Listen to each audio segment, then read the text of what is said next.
apa bos itu salah ngomong suara saya kedengar Iya. itu bahasa itu udah biasa lah kayak gitu ya. Dan kalau lagi dimarahin tinggal bilang aja, apa maaf nggak bisa denger nih. Sorry pak, ini sinyalnya kurang. Sinyal lagi kurang bagus gitu.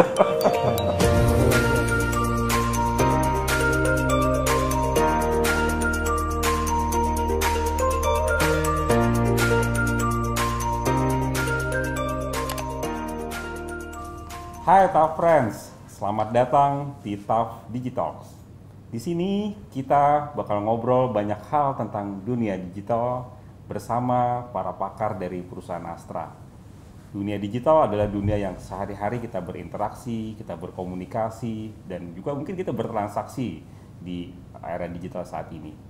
Hari ini saya, Yadit Abidin Riyadi, akan menemani TAF Friends dalam episode kali ini di mana kita akan bicara mengenai digital leadership.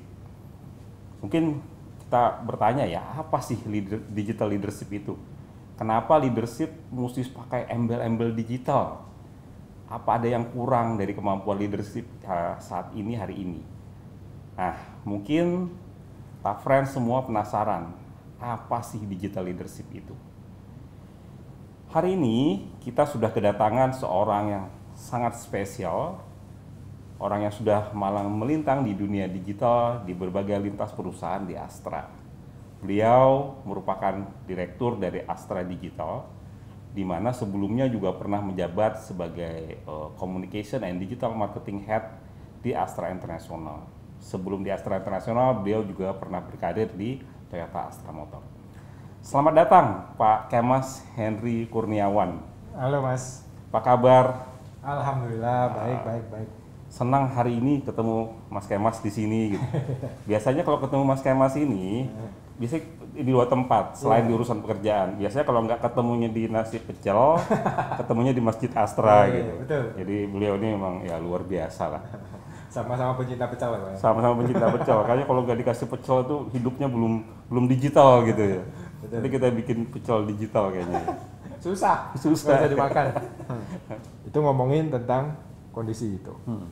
Nah, habis itu imbasnya dari COVID.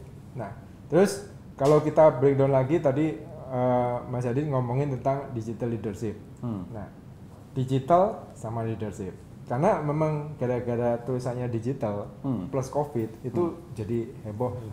Tapi sebenarnya saya bilang sama aja ya gitu. Jadi kita bedah satu-satu ngomongin tentang ini digital. ngomong sama aja karena yang ngomong orang digital nih, yang memang tiap hari berkecimpung di bidang itu gitu. Kebetulan mungkin saya belum terlalu digital, banyak sekali orang-orang yang jago-jago di sana tentang digitalisasi. Tapi karena saya backgroundnya backgroundnya dari produk Toyota Production System dan sebagainya itu, saya melihat loh terapannya masih bisa saya jalanin. Oke. Tapi saya harus adaptasi beberapa poin. Jadi sebelum mengarah ke situ, saya ngomongin tentang digitalnya dulu. Kata-kata digital. Impact-nya apa sih? Digital itu di otomotif sama finance. Nah, ini saya ambil beberapa kerpean karena experience di saya, tapi teori ada di Google dan sebagainya itu banyak. Silahkan teman-teman Tafren bisa searching di situ. Kalau saya cari di digital, ngomongin digital teknologi di otomotif maupun financing, saya cuma nemuin di otomotif itu ada 3 poin Mas. Satu adalah ngomongin tentang modernizing proses. Jadi modernizing proses itu mulai dari supply demand, ngomongin customer engagement dan sebagainya itu termasuk productionnya juga robotik dan lain-lain. RPA dan sebagainya itu modernizing proses. Jadi tujuannya adalah cost efisiensi, productivity naik dan sebagainya. Itu semuanya larinya ke sana. Nah, poin kedua ngomongin produk, modernizing produk. Ada EV lah, ada hybrid lah, ada apapun itu banyak autonomous dan sebagainya. Itu semuanya bagaimana improve produknya, plus dilengkapi dengan IoT dan lain-lain itu lah ya. Iya, IoT dan semua device, OBD onboard device dan sebagainya itu sehingga ini bisa relevan dengan masa depan.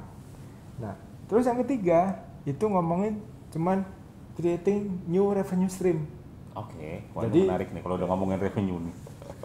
Jadi revenue stream itu ada nggak celah atau services yang bisa kita masuk di situ, masuk di situ. Nah, Kalau saya ambil contoh di Asal Digital ini dari 3 poin ini, kalau produk itu udah pasti jagonya dari teman-teman prinsipal. Betul. Itu. Jadi mereka udah punya develop apapun, sudah punya planning cukup. Nah, kita punya 2 peran di sini, modernizing proses sama revenue stream. Modernizing proses itu sebenarnya kita creating suatu services atau suatu layanan yang dulunya itu ada tapi kita perbarui. Contohnya misalnya Seva. Seva kita develop, orang itu udah pasti beli mobil, mobilnya offline dan sebagainya. Kita memberikan alternatif. Nah, itu salah satu contohnya. Banyak sekali contoh-contoh yang lain. Terus yang untuk creating new revenue stream, kita ngelihat, selama orang itu memiliki kendaraan, itu ternyata dia banyak sekali activity-nya. Nah, muncullah kita Movic, rental marketplace. Rental marketplace kita lihat, di mana-mana kalau Mas Yadit ke Bali dan sebagainya itu banyak tuh rental konvensional. Nah, kita bikin marketplace mempertemukan antara pemilik mobil atau rental tadi dengan customer yang membutuhkan. Ketemuin, silahkan prosesnya dilanjutin secara offline. Dikirimin mobilnya, mau lepas kunci, mau pakai driver, semuanya kita berikan alternatif di situ. Nah, kita dapat revenue di situ. Nah, itu creating new revenue stream. Contohnya seperti itu. Nah, terus yang untuk financing jelas kata-kata fintech itu udah di mana-mana ada. Saya kemarin itu searching pas ngecek ternyata ada AFTEC ya, Asosiasi Fintech Indonesia. Betul. Itu aja anggotanya 400, Mas. Dengan kata lain, semua orang itu masuknya ke financial teknologi fintech ini. Itu yang terdaftar tuh. Di luar itu bener. Masih di luar yang itu abal-abal dan segala macam lebih banyak lagi. Betul. Nah, dari situ saya melihat bahwa iya benar juga. Bisnis saat ini kebanyakan orang itu unbank. Dengan Mas ya. Unbank, habis itu levelnya kalau yang punya tabungan dan sebagainya, engagementnya seperti apa. Yang unbanking dan sebagainya itu engagementnya semuanya ternyata beda-beda dan bisa dikasih solusi untuk financial solution. Makanya lumrah kalau semuanya berlomba-lomba untuk mengarah ke sana. Makanya ada regulasi yang ketat lah. Dibandingkan sama segmen-segmen yang lain, financing itu udah paling ketat itu. Itu ngomongin digital. Terus ngomongin leadership. Leadership itu simpel sebenarnya. Ya leader, pemimpin, leadership kepemimpinan. Udah, nggak beda jauh. Dari dulu zamannya effective leader, transformational leadership dan sebagainya itu semuanya sebenarnya sama, Mas.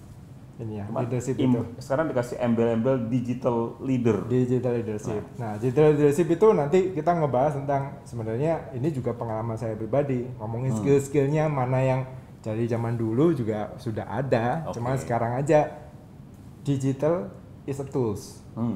Bukan suatu hal yang baru. Itu hanya tools. Jadi tools ini yang harus kita jago untuk menggunakannya sehingga membuat leadership style-nya kita lebih bagus lagi. Dengan COVID-19 ini, tadi kan kita bicara misalnya transaksinya sudah dilakukan secara online, orang mau beli mobil udah nggak perlu secara offline lagi. Tapi kan ada dampak yang lain lagi, misalnya orang sekarang kerja juga dari rumah. Oh iya, betul. Nah, gimana mungkin pandangan Mas Kemas mengenai impact COVID yang membuat orang mungkin harus work from home. Ya. Gimana peran digital di situ?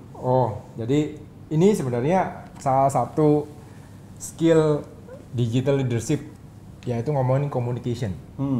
Kalau dulu communication itu ya face to face seperti ini kan Mas ya. Face to face, mentok-mentok by phone dan sebagainya. Jadi ada telemarketing, komunikasi via phone, bagaimana caranya. Nah, sekarang lebih ngomongin tentang virtual. Nah, kondisi saat ini itu sebagai seorang leader itu kita memang sudah harus masuk dan sudah harus terbiasa dengan kondisi virtual meeting seperti ini. Kemarin saya kebetulan disuruh misi sama AFMP Amdi ngomongin hal yang serupa, ngomongin tentang communication kondisi dalam masa COVID seperti ini. Ternyata challenge-nya lebih berat, Mas. Bagaimana caranya kita ini ngomongin tim ya, leadership, kita sebagai punya tim dan sebagainya. Bagaimana caranya engage sama tim versus sama yang konvensional.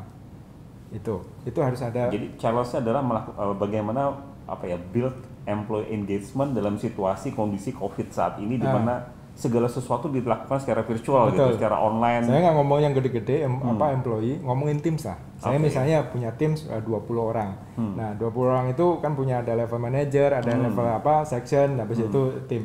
Bagaimana caranya engage sama mereka semuanya? Nah, mau nggak mau tuh harus ada ya bahasa Toyota dulu itu 5-minute talks.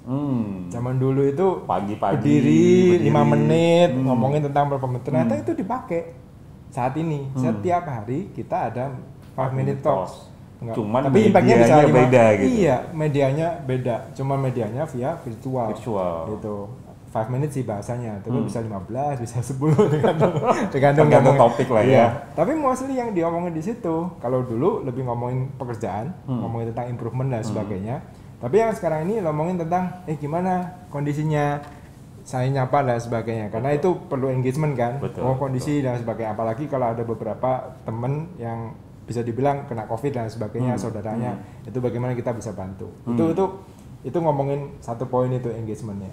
Terus habis itu kalau ngomongin pekerjaan, itu kan berarti ngomongin tentang project management. Betul. Gimana caranya kita nge-track kerjaan orang yang, misalnya Mas, bos saya, kalau Mas nggak percaya sama saya, pasti nanyain, tiap hari monitor dong, kerjaanmu apa? Karena nggak lihat sekarang nggak ya. lihat, jadi ngomongin result, hasilnya apa dan sebagainya. Padahal kadang-kadang orang Astra sangat melihat proses juga gitu. Betul. Nah, jadi di sini yang perlu kita evaluasi, kita perlu ada komitmen bareng-bareng sama tim. Yuk kita bahas, tidak hanya ngomongin result, kita ngomongin proses. Ya. Karena dulunya biasanya duduk kayak gini, tiba-tiba, apa kabar? Apa yang ini? Ya, kalau orang Toyota kan gemba dan sebagainya udah biasa itu. Itu pasti nyamperin ke orang kerja itu udah biasa. Nah, sekarang nggak bisa Mas. Jadi kita harus setting dan sebagainya. Nah, yang kita pelajarin adalah saat ini, kalau kita nge-review proses dan sebagainya, itu memang perlu bareng-bareng. Tapi kalau kita nge-review ada item yang perlu di-improve, perlu ada counseling dan sebagainya, ya kita nggak bisa ngomongin rame-rame. Jadi akhirnya face to face, virtual dan secara mungkin pakai Zoom, apapun itu. Apapun lah ya. Sekarang banyak sekali toolsnya. Sekarang aja makanya dipercepat itu, WA aja sekarang udah bisa berapa face kan? Iya, betul. Sampai puluhan orang kalau nggak salah sekarang. Kalau dulu mungkin cuma 1-2 sekarang orang, udah mulai orang. Teknologi udah bisa dibilang murah dan sangat gampang. Jadi leadership dalam kondisi COVID-19 saat ini mengarahnya ke arah digital leadership lah ya, memanfaatkan tadi digital sebagai tools untuk tetap bisa lead timnya untuk mencapai target objektif yang diharapkan. Sekali. Itu salah satu poin yang bisa dibilang dari dulu kan digital, dari dulu skillnya leadership itu nomor satu adalah communication. Betul. Salah satunya. Cuman sekarang pakai tools yang beda. Nah itu aja mau saya liatin. Woi sama ini semuanya. Ini ya. Tapi kira-kira semua leader siap nggak dengan cara baru, tools baru? Betul. Karena ada juga orang tuh kalau nggak ketemu, nggak ngomong tuh nggak enak, langsung nggak enak gitu. Tapi sebenarnya kita juga ketemu loh virtual itu. Cuma asal wifi, bandwidth dan sebagainya. Iya. Awal-awal problem lah ya, sekarang getting better lah. Saya perhatiin. Biasanya kalau bos itu salah ngomong, suara saya kedengar? Ya, itu bahasa itu udah biasa lah kayak gitu ya. Dan kalau lagi dimarahin tinggal bilang aja, maaf, nggak bisa denger nih. Sorry Pak, ini sinyalnya kurang bagus gitu. Ilmu ngeles ya. Tapi kalau kayak itu sih, kebanyakan sekarang mungkin yang paling susah adalah marah-marah kali ya. Betul. Orang itu susah marah-marah itu virtual itu. Dan orang Astra kan biasa marah-marah juga kan nggak boleh rame-rame. Betul. Secara online kan tinggal matiin aja ini. Nah, jadi saat ini sebenarnya bagi kita yang orang Astra dan sebagainya ya, kalau ngomongin tentang sesuatu yang perlu diimprove, coaching counseling memang harusnya kan face to face. Jadi kalau kondisi kayak gini, saya rasa tidak perlu ada adjustment. Yang paling ngeri sekarang ini adalah time management, Mas. Semua orang itu komplain. Kenapa? Karena lebih berat di rumah dibandingkan di kantor. Gitu. Apalagi kalau kita sebagai analis ya, meeting ini pindah, belum bikinin report dan sebagainya pindah lagi. Itu nggak kerasa itu. Betul. Ada yang komplain, gila, saya di rumah tapi makan siang, makan malam disajiin sambil meeting. Nggak ada waktu dan sebagainya. Bahkan sampai tengah malam kadang-kadang. Betul, makanya ini ada itu problemnya time management. Tapi Mas ngerasain nggak? apapun yang kita lakukan itu speednya lebih cepat loh. Betul. Kita Karena nggak lebih efektif mungkin. Betul. Gangguannya lebih sedikit gitu. Dan kita nggak ada lag untuk transport. Betul. Jadi apalagi di Jakarta ya. Iya, kita Jakarta. Jadi setiap kali meeting itu bisa jeda 5 menit, jeda 3 menit betul. itu cuma ke toilet dan sebagainya, lanjut lagi, baru lagi gitu. Kadang-kadang bisa paralel. Yes. Lu 2 handphone ya. Satu di handphone, satunya di laptop gitu. Ya, itu berapa kali kejadian dan itu quite challenging sih, Mas. Betul. Kadang-kadang kalau kita pikir kita nggak, ini kan cuma pasif aja, adalah buat dengerin aja gitu. Ya. Kalau itu masih oke. Tapi kalau dua-duanya sama aktif bisa diatur waktu lain lah itu. Itu time management itu challenge kita.